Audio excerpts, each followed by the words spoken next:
திருக்குறளும் சனாதன தர்மமும் ஒன்றுதான் என்பதை உரிய ஆதாரத்துடன் நிரூபிக்கும் பதிவு. திருக்குறள் அதிகாரம் 3 நீத்தார் பெருமை, துறவிகளின் பெருமை. இந்த அதிகாரம் சனாதன தர்மத்தின் 4வது ஆசிரமமான சந்நியாச தர்மம் மற்றும் உலகப் பற்றுகளை துறந்த மகான்களின் வலிமையை பற்றி பேசுகிறது. திருக்குறள் பாடல் 21.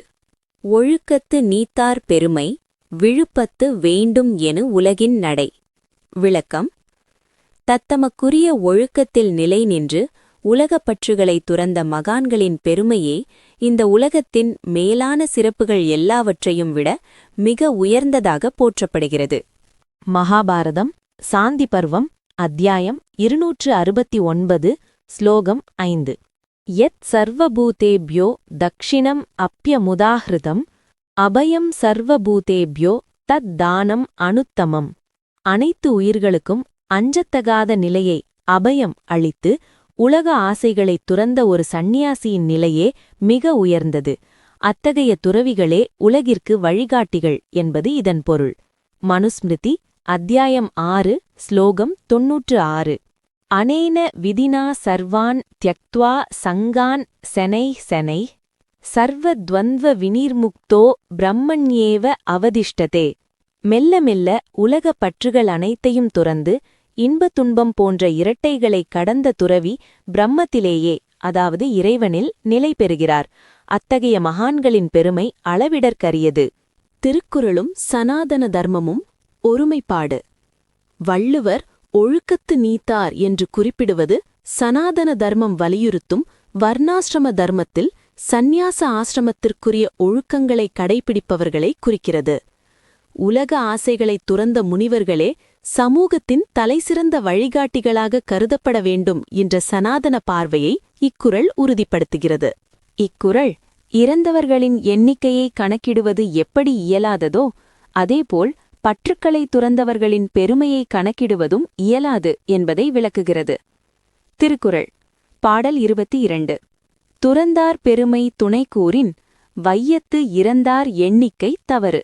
விளக்கம்: பற்றுக்களை துறந்த முனிவர்களின் பெருமைக்கு அளவுகோல் கூறி அளக்க முற்படுவது இவ்வுலகில் இதுவரை பிறந்து இறந்தவர்களின் எண்ணிக்கையை கணக்கிட முயல்வதைப் போன்றது. அது முடியாத காரியம். மகாபாரதம் சாந்தி பர்வம் அத்தியாயம் 244 ஸ்லோகம் 18. ஏ து த்யக்த்வா ஆமிஷம் சர்வம் சாந்தாக பிரஷம்ய சேதசஹ தேஷாம் கதிஹி ந ஜானாதி தேவாக சேந்திராக சமாதயஹ.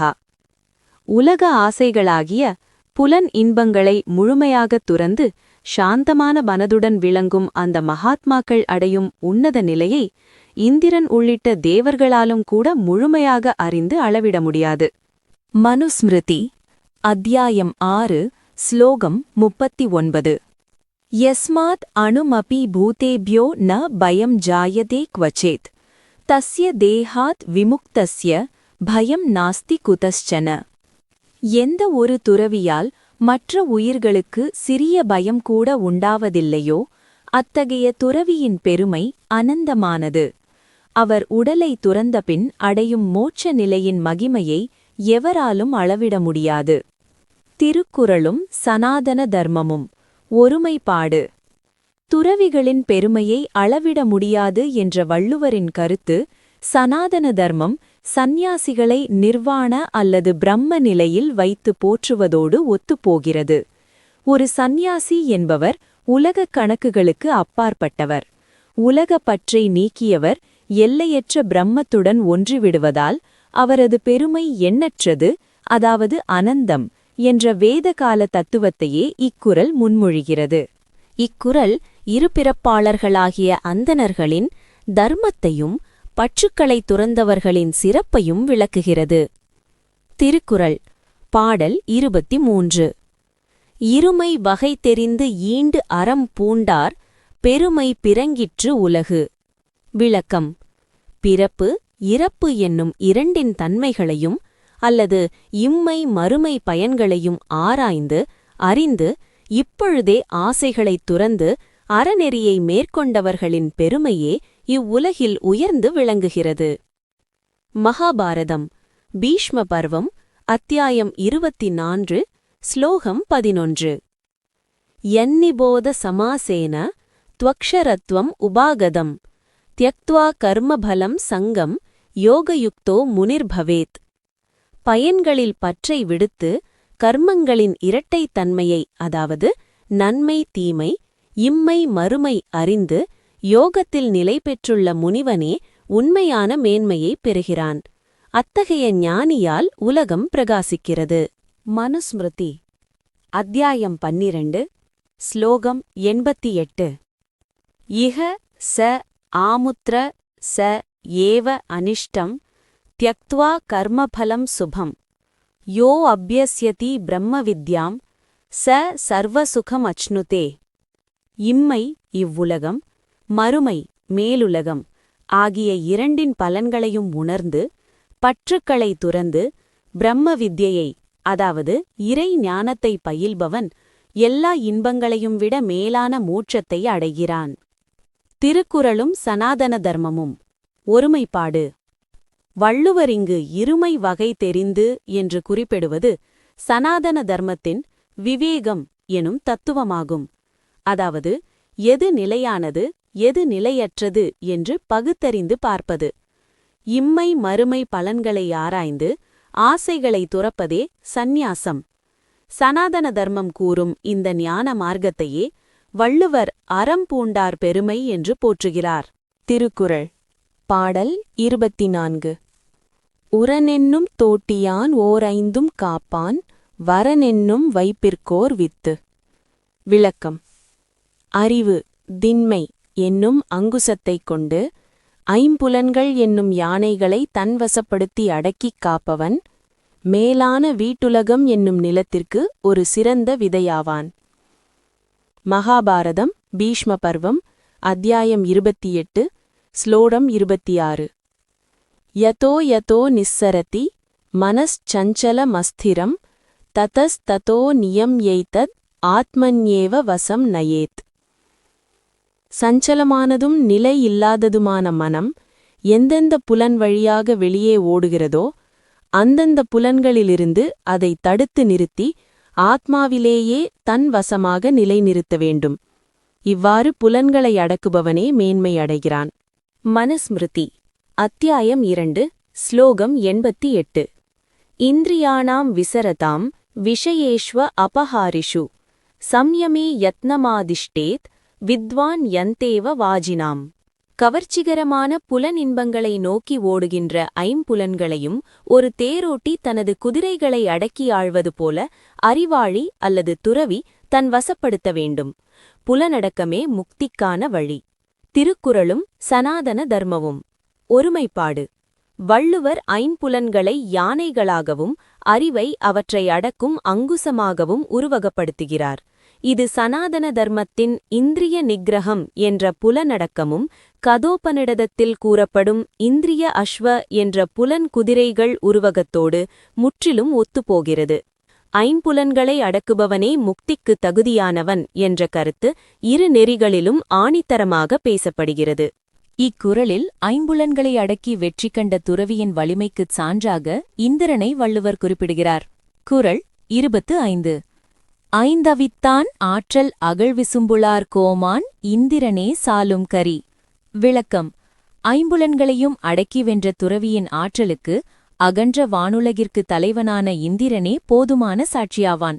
இந்திரன் கௌதம முனிவரின் சாபத்திற்கு ஆளான புராண நிகழ்வை இது குறிப்பால் உணர்த்துகிறது. மகாபாரதம் அனுசாசன பர்வம் அத்தியாயம் 34 ஸ்லோகம் 26. ஏஹி தேபாஸ்ம தேவேந்திரம் அசக்ரித் சமரேஷு வை பராஜிதஞ்ச ஜைனஞ்ச ரிஷேஹ் சக்கியேன ராக்ஷவம். தவ வலிமை மிக்க ரிஷிகளின் சினம் மற்றும் சாபத்திற்கு முன்னால் தேவர்களின் தலைவனான இந்திரன் கூட பல முறை தோற்றுப் போயிருக்கிறான். புலன்களை அடக்கி தவம் செய்பவர்களின் ஆற்றல் இந்திரனை விடவும் வலிமையானது என்பது இதன் கருத்து. யாஜ்ஞவல்க்ய ஸ்மிருதி பிராயச்சித்த அத்தியாயம் ஸ்லோகம் 282 சாராம்சம். தபசா பிராப்யதே சர்வம் யத் கிஞ்சித் துரதிக்ரமம் இந்திரியாணாம் ஜயேனைவ தேவேந்திரோ அபி விஜித்யதே. அடைவதற்கு அரியது எதுவாக இருந்தாலும் அதை தவத்தினால் அடையலாம். ஐம்புலன்களை வெற்றி கொண்ட ஒருவன் தனது தவ வலிமையால் தேவேந்திரனின் பதவியை கூட அடையலாம் அல்லது வெல்லலாம். திருக்குறளும் சனாதன தர்மமும் ஒருமைப்பாடு. இக்குறளில் வள்ளுவர் நேரடியாக இந்திரன் மற்றும் விசும்புலார் கோமான் என்ற பதங்களை பயன்படுத்துகிறார். இது சனாதன தர்மத்தின் புராண மற்றும் வேத கருத்துகளை அவர் அப்படியே ஏற்றுக்கொள்வதை காட்டுகிறது. புலன்களை அடக்கத் தவறியதால் இந்திரன் அடைந்த சிறுமையும், புலன்களை அடக்கியதால் கௌதவர் போன்ற முனிவர்கள் அடைந்த பெருமையும் சனாதன தர்மத்தின் அடிப்படை கதைகளாகும். மகான்களின் தவ வலிமைக்கு முன்னால் தேவர்களின் பதவியும் அதிகாரமும் சிறியது என்பதே இரு நெறிகளும் கூறும் உண்மை. இக்குறள் உலகியல் மனிதர்களுக்கும் உயர்ந்த துறவிகளுக்கும் இடையே உள்ள அடிப்படை வேறுபாட்டை விளக்குகிறது. திருக்குறள் பாடல் 26. செயற்கரிய செய்வார் பெரியர், சிறியர் செயற்கரிய செய்கலாதார். விளக்கம்: செய்வதற்கு மிகவும் கடினமான செயல்களை செய்து முடிப்பவர்கள் பெரியோர், துறவிகள் அல்லது மகான்கள். அத்தகைய கடினமான செயல்களை செய்ய முடியாதவர்கள் சிறியோர், உலக ஆசைகளில் உழல்பவர்கள். மகாபாரதத்தில் இணையான ஸ்லோகம். மகாபாரதம் சாந்தி பர்வம், அத்தியாயம் 261, ஸ்லோகம் 15. யத் துஷ்கரம் துராபம் ச துர்கமம் ச யதாஸ்திதம் தத் சர்வம் தபசா சாத்யம் தபோஹி துரதிக்ரமம். விளக்கம்: செய்வதற்கு எது அரியதோ, எதை பெறுவது கடினமோ, எது கடக்க முடியாத பாதையோ அவை அனைத்தையும் தவத்தினால் சாதிக்க முடியும். தவ வலிமையால் செயற்கரியவற்றை செய்பவர்களே சிறந்தவர்கள். மனுஸ்மிருதி அத்தியாயம் 11, ஸ்லோகம் 238. யத் துஷ்கரம் யத் துராபம் யத் துர்கம் யச்ச துஸ்தரம் தத் சர்வம் தபசா சாத்தியம் தபோஹி துரதிக்ரமம். இவ்வுலகில் எட்ட முடியாத உயரிய நிலையை எய்துவதும் புலன்களை ஒடுக்கி தவம் செய்வதும் சாதாரண மனிதர்களுக்கு செயற்கரிய செயலாகும். இதை செய்பவர்களே மேலானவர்கள். திருக்குறளும் சனாதன தர்மமும் ஒருமைப்பாடு. இங்கு செயற்கரிய செயல் என்பது சாதாரண உலகியல் வெற்றிகளை குறிக்கவில்லை. மாறாக மனம் மற்றும் புலன்களை ஒடுக்கி தவம் புரிந்து இறைநிலையை எய்துவதை குறிக்கிறது. சனாதன தர்மத்தில் மகான் அல்லது ரிஷி என்பவர்கள் இமயத்தைப் போன்ற மனதிடம் கொண்டவர்கள். பசி, தாகம், ஆசை ஆகியவற்றை வென்று தவம் செய்வது ஒரு மனிதனால் செய்யக்கூடிய மிகவும் கடினமான, அதாவது செயற்கரிய செயலாகும்.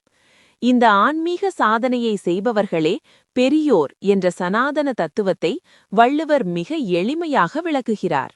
இக்குறள் புலன்களின் வழியே உலகை உணரும் நுட்பத்தையும் அதை வென்றவர்களின் ஞானத்தையும் விளக்குகிறது. திருக்குறள் பாடல் 27.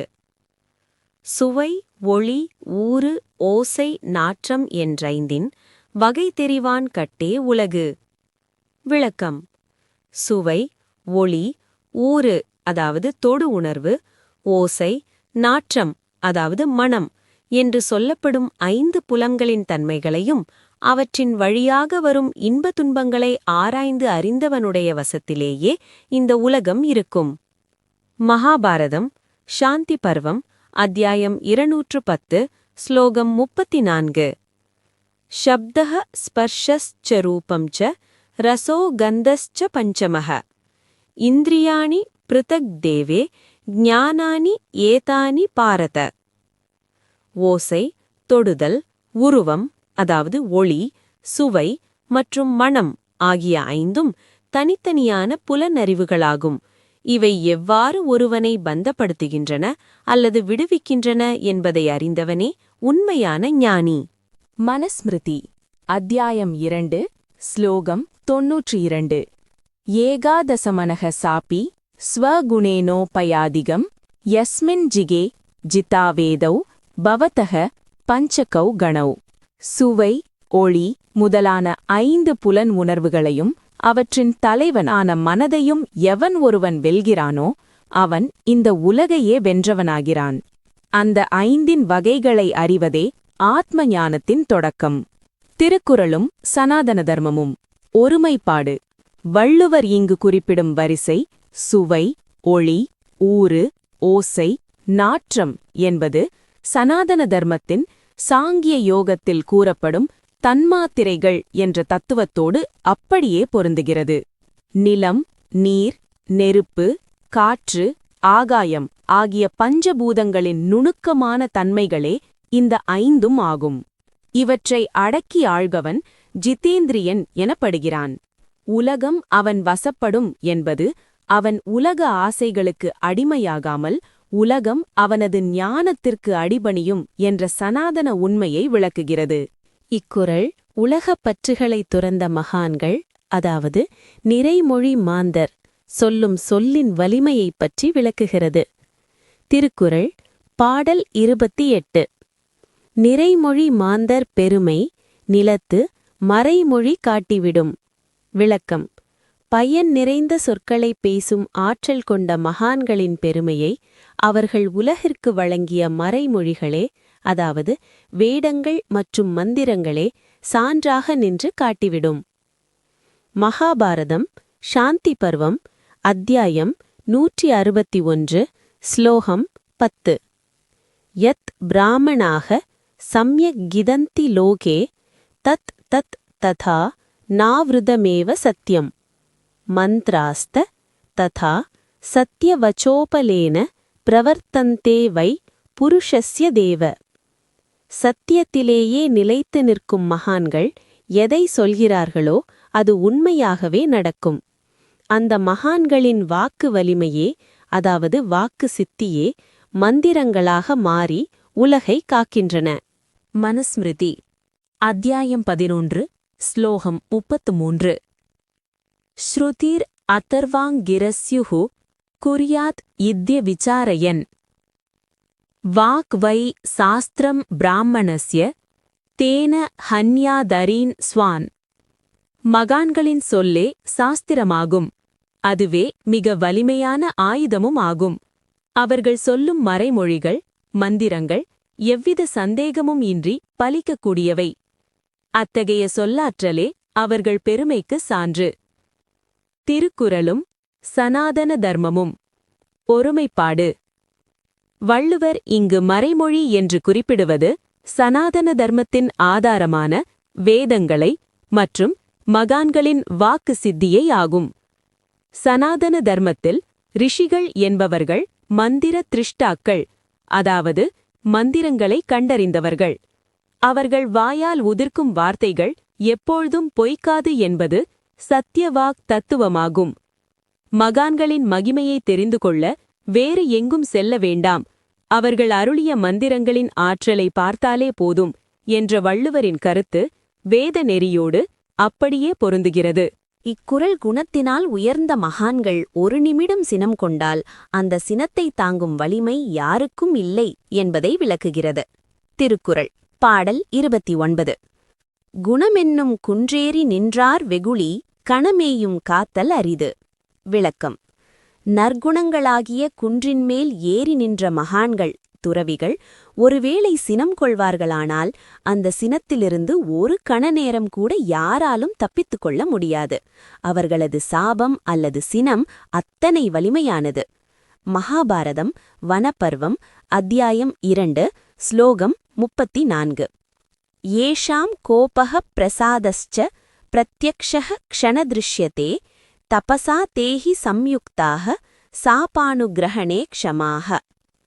யார் ஒருவரிடம் கோபமும் அருளும் அந்த ஒரு கணத்திலேயே நேரில் வெளிப்படுகிறதோ அவர்கள் தவ வலிமை மிக்கவர்கள். அவர்கள் சாபம் கொடுக்கவும் சினம் அருள் பாலிக்கவும் வல்லமை படைத்தவர்கள். மனுஸ்மிருதி அத்தியாயம் 9 ஸ்லோகம் 313. யோஹயே நான் பிருத்வீன் குர்யாத் அக்ருத்வீன் யச்ச சாவகான் யச்சான் யான் தேவதான் குர்யாத் கோஹி தஸ்ய ரிதிம் கிருணேத். யார் ஒருவர் தனது சினத்தினால் உலகையே சாம்பலாக்க வல்லவரோ தேவர்களையே மாற்றியமைக்க வல்லவரோ அத்தகைய தவ வலிமை மிக்க பிராமணர்களை, மகான்களை யாரால் எதிர்க்க முடியும்? அவர்களது கோபம் தாங்குணாதது. திருக்குறளும் சனாதன தர்மமும். ஒருமைப்பாடு. இக்குறள் சனாதன தர்மத்தில் கூறப்படும் தபோபலம் மற்றும் வாக் சித்தி ஆகியவற்றை அடிக்கோடிட்டு காட்டுகிறது. விஸ்வாமித்ரர், துர்வாசர் போன்ற முனிவர்களின் சினம் உலகையே அசைக்கும் வல்லமை கொண்டது என்பது புராணங்கள் நமக்கு காட்டும் உண்மை. குணமென்னும் குன்றேறி நின்றார் என்று வள்ளுவர் கூறுவது அவர்கள் எப்போதுமே சினப்பவர்கள் அல்ல, ஆனால் தர்மத்திற்கு இழுக்கு வரும்போது அவர்கள் கொள்ளும் தார்மீக கோபம் எவராலும் வெல்லப்பட முடியாது என்ற சனாதன கருத்தை உறுதிப்படுத்துகிறது. இக்குறள் அந்தணன் என்ற சொல்லுக்கு மிக உன்னதமான இலக்கணத்தை வகுத்துக் காட்டுகிறது. திருக்குறள் பாடல் 30. அந்தணன் என்போர் அறவோர் மற்ற எவ்வுயிர்க்கும் செந்தன்மை பூண்டொழுகலான். விளக்கம்: எல்லா உயிர்களிடத்தும் கருணை கொண்டு அறநெறியில் நடப்பவர்களே உண்மையான அந்தணர்கள் ஆவர். ஜாதியால் அல்லாமல் குணம் மற்றும் கருணையால் மட்டுமே ஒருவன் அந்தணனாகிறான் என்பதை வள்ளுவர் இங்கு உறுதிப்படுத்துகிறார். மகாபாரதம் வனபர்வம் அத்தியாயம் 180 ஸ்லோகம் 21. நிர்விசேஷம் யதா பிரம்மா சர்வபூதேஷு திஷ்டதி ததா ய சர்வபூதானாம் மைத்ரஹ பிராமண உச்யதே. எவ்வாறு பிரம்மம் அதாவது இறைவன் அனைத்து உயிர்களிடத்தும் பாகுபாடின்றி இருக்கிறதோ அவ்வாறே எவர் ஒருவர் அனைத்து உயிர்களிடத்தும் நட்புடனும் கருணையுடனும் அதாவது மைத்ரஹ இருக்கிறாரோ அவரே உண்மையான பிராமணன் அதாவது அந்தணன் என்று அழைக்கப்படுகிறார். மனுஸ்மிருதி அத்தியாயம் 4 ஸ்லோகம் 246. ஏ அஹிம்சகः சர்வபூதானாம் அத்ரோஹோ தயாலுஹு சஹ ஹி விப்ரோ வினிர்முத்தஹ சர்வான் தர்மான் சமச்னுதே. எந்த உயிர்க்கும் தீங்கு செய்யாதவனாகவும் வஞ்சனையற்றவனாகவும் கருணை மிக்குவனாகவும் இருப்பவனே சிறந்த விப்ரன் அதாவது அந்தணன். அவனே எல்லா தர்மங்களையும் உணர்ந்தவனாகிறான். திருக்குறளும் சனாதன தர்மமும் ஒருமைப்பாடு. வள்ளுவர் இங்கு அந்தணன் என்பதற்கு வழங்கும் விளக்கம் சனாதன தர்மத்தின் சர்வபூதஹிதம் எல்லா உயிர்களின் நலம் என்ற கொள்கையோடு முழுமையாக ஊன்றிப்போகிறது. பிறப்பினால் அந்தணன் என்பதை விட ஒழுக்கத்தினாலும் கருணையினாலும் ஒருவன் அடையும் ஆன்மீக உயர்வையே சனாதன தர்மமும் போற்றுகிறது. அறவோர் என்று வள்ளுவர் குறிப்பிடுவது தர்மத்தையே தனது வாழ்வாகக் கொண்ட சந்நியாசிகளை ஆகும். இதன் மூலம் நீத்தார் பெருமை அதிகாரம் முழுமை பெற்றது. இந்த அத்தியாயத்தின் நிறைவுரை. அதிகாரங்களின் வைப்புமுறை. சனாதன தர்மத்தின் படிநிலை விளக்கம். திருவள்ளுவர் தனது நூலைத் தொடங்கும்போது கையாண்ட வரிசை முறை ஒரு தற்செயலான நிகழ்வல்ல. அது சனாதன தர்மம் உலகை நோக்கும் பார்வையின் சாராம்சம். 1. கடவுள் வாழ்த்து. பரம்பொருள் த சுப்ரீம் பீயிங். சனாதன தர்மம் ஏகம் சத் என்று பரபிரம்மத்தை முதன்மையாக வைக்கிறது. வள்ளுவரும் அதிபகவன் முதற்றே உலகு என்று முதல் அதிகாரத்தில் அந்த முழுமுதற் கடவுளை வைத்தார். இது அனைத்திற்கும் மூலமான நித்திய பொருளை வணங்குவதாகும். இது சனாதன தர்மத்தின் உபாசனை அல்லது பக்தி நிலையின் உச்சம். 2. வான் சிறப்பு. தேவர்கள் மற்றும் இயற்கை த செலஸ்டியல் ஹையரார்கி. இறைவனுக்கு அடுத்தபடியாக இந்த பிரபஞ்சத்தை வழிநடத்தும் சக்திகளாக சனாதன தர்மம் தேவர்களை இந்திரன், வருடன், அக்னி ஐ முன்வைக்கிறது. வானில் வாழும் தேவர்கள் யாகத்தினால் மகிழ்ந்து மழையை பொழிகிறார்கள். வள்ளுவர் 2ஆம் அதிகாரத்தில் மழையை பாடுவதன் மூலம் அந்த தேவர்களின் அருளாசியால் பூமி இயங்குவதை குறிப்பால் உணர்த்துகிறார். 18வது குறளில் அவர் பயன்படுத்திய வானோர்க்கும் என்ற சொல் தேவர்களுக்கும் மனிதர்களுக்கும் இடையிலான அந்த யாகத் தொடர்பை உறுதிப்படுத்துகிறது. இது சனாதன தர்மத்தின் கர்ம காண்டம் யாகங்கள் மற்றும் கடமைகள் பகுதியோடு ஒத்துப்போகிறது. 3. நீத்தார் பெருமை. பூமியில் வாழும் தெய்வங்கள் தி லிவிங் காட்ஸ் ரிஷிஸ். கடவுள் மேலுலகில் இருக்கிறார், தேவர்கள் அந்தரத்தில் இருக்கிறார்கள். ஆனால் பூமியில் வாழும் மனிதர்களுக்கு கண்கண்ட தெய்வமாக விளங்குபவர்கள் யார்?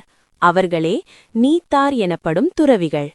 சனாதன தர்மத்தின் சந்நியாச ஆசிரமம் என்பது வாழ்வின் இறுதி லட்சியமான மோக்ஷத்தை நோக்கியது. 25வது குறளில் ஒரு துறவியின் சாபத்திற்கு தேவர்களின் தலைவனான இந்திரனே அஞ்சினான் என்று கூறுவதன் மூலம் இறைவனை உணர்ந்த ஒரு மகான் ரிஷி தேவர்களையும் விட ஆற்றல் மிக்கவர் என்பதை வள்ளுவர் காட்டுகிறார். இது சனாதன தர்மத்தின் ஞான காண்டம், புலன்களை வென்று பிரம்மத்தை அறிதல் பகுதியை பிரதிபலிக்கிறது. திருவள்ளுவர் வகுத்த இந்த வரிசை அமைப்பானது சனாதன தர்மத்தின் 3 முக்கிய நிலைகளை தெளிவாக விளக்குகிறது. முதலாவதாக, கடவுள் வாழ்த்து அதிகாரத்தின் மூலம் பிரபஞ்சத்தின் ஆதி மூலமான பரம்பொருளை பற்றி விளக்குகிறார். இது சனாதன தர்மத்தின் அடிப்படை தத்துவமான சரணாகதி மற்றும் ஆன்மாவின் இறுதி இலக்கான மோட்சம் ஆகியவற்றை முன்னிலைப்படுத்துகிறது. இரண்டாவதாக, வான் சிறப்பு அதிகாரத்தின் மூலம் மேலுலகிலிருந்து இயற்கையை இயக்கும் தேவர்களின் சிறப்பை குறிப்பிடுகிறார். இது சனாதன தர்மத்தின் தர்மம் மற்றும் யக்னம், அதாவது யாகம் போன்ற கோட்பாடுகளை விளக்குவதோடு உலக இயக்கம் எவ்வாறு தெய்வீக சக்திகளால் நடைபெறுகிறது என்பதை காட்டுகிறது. மூன்றாவதாக, நீத்தார் பெருமை அதிகாரத்தின் மூலம் மண்ணுலகில் வாழ்ந்தபடி இறைவனை உணர்ந்த முனிவர்களின் ஆற்றலை பறைசாற்றுகிறார். இது சனாதன தர்மத்தின் தவம், புலனடக்கம் மற்றும் வாக்கு சித்தி ஆகிய உயர்ந்த ஆன்மீக நிலைகளை எடுத்துரைக்கிறது. இவ்வாறு இறைவன், தேவர்கள் மற்றும் மகான்கள் ஆகிய மூவரையும் வரிசைப்படுத்தியதன் மூலம் சனாதன தர்மம் கூறும் பிரபஞ்ச படிநிலையை வள்ளுவர் அப்படியே உறுதிப்படுத்துகிறார். சனாதன தர்மத்துடன் ஒத்துப்போகும் முக்கிய புள்ளிகள். 1. இந்திரனின் சாட்சி. 25வது குறளில் இந்திரனை குறிப்பிட்டது வள்ளுவர் வேதகால புராணங்களை அங்கீகரித்தார் என்பதற்கு மிகப்பெரிய சான்று. அகல்யை கௌதமர் கதையில் இந்திரன் சாபம் பெற்றதை இது நினைவுபடுத்துகிறது. 2. மறைமொழி வேதங்கள். 28வது குறளில் மறைமொழி என்று அவர் குறிப்பிட்டது சனாதன தர்மத்தின் அடிப்படையான வேதங்களைத்தான். அந்த வேதங்களே மகான்களின் பெருமைக்கு சான்று என்கிறார். 3. அந்தணர் இலக்கணம்.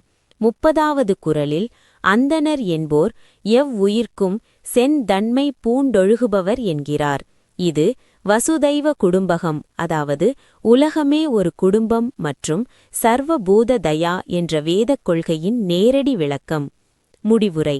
இறைவன், அதாவது கடவுள், அவனது அருளாற்றலால் மழையை தரும் தேவர்கள், வானம், அத்தெய்வீகத்தை மண்ணில் நிலைநிறுத்தும் மகான்கள், நீத்தார், இந்த மூவரும் இணைந்ததே ஒரு முழுமையான தார்மீக சமூகம். வள்ளுவர் இந்த வரிசையின் மூலம் சனாதன தர்மம் கூறும் பிரபஞ்ச அமைப்பை மிகத் தெளிவாக நிலைநிறுத்தியுள்ளார். ஆயி உதவியுடன் தொகுத்து வழங்குவது சுவாமி வித்யானந்தா, கன்னியாகுமரி. வாட்ஸ்அப் குழுவில் இணைய வாட்ஸ்அப் தொடர்புக்கு 9789 374 109.